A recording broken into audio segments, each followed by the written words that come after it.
pop up too. Some fans have said that because when Vados and Champa showed the Universe 6 Earth, they thought that that Earth was, destroyed or whatever. Well, that's not. If you look at the timeline, the actual years that the series took place, it actually matches up with Trunks' future. What I mean by that is, when Dragon Ball Super's like Resurrection F arc was going on, that's when the future, like the history of Trunks timeline was having the Trunks Gohan thing. Right around that time, not exactly. So it can't be that the Earth is totally destroyed because it was still fine. So there's no way that the Universe 6 Earth could be that same Earth.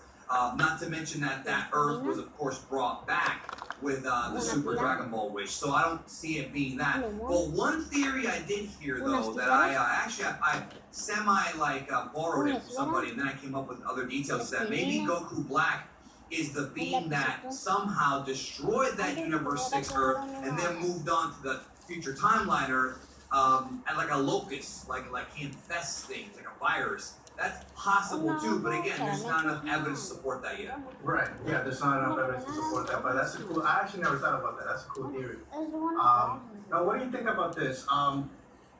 So Goku is dead in the future timeline. He died of a heart virus.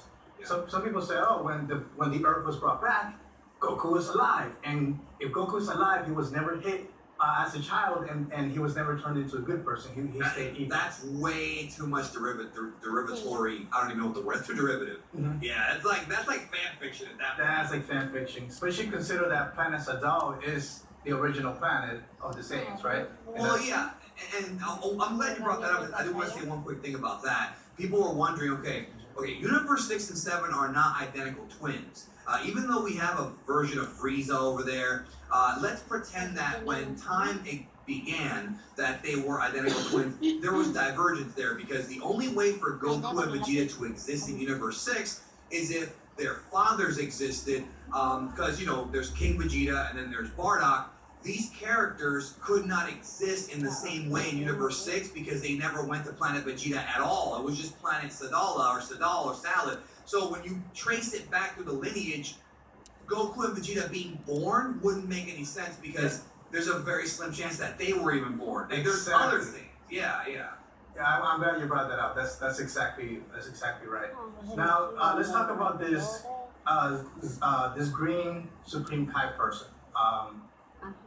One of the things that I found interesting, because I'm still debating whether that person and Black are the same character, whether they're different characters, or we don't know yet. But or they might be enemies, or they might be buddies. That's the thing. I don't know. Exactly. What I do find interesting, talking about my collection, is that in the opening shot, and I did this frame by frame, that shot where the Green Supreme Kai, when he's falling down. Yeah. So as you see him above here, everything is nice and bright. But as he keeps falling down, it actually gets darker. Yeah. So it's almost like showing you somebody who's falling into darkness or into a demon realm, which could go along with the theory of that person could be a future Mycalician, somebody who comes from the World Tree, was tossed down into the demon realm. So I found that interesting. I think they did that on purpose. Yeah, and it's funny because I was going to do a video going into the World Tree and down.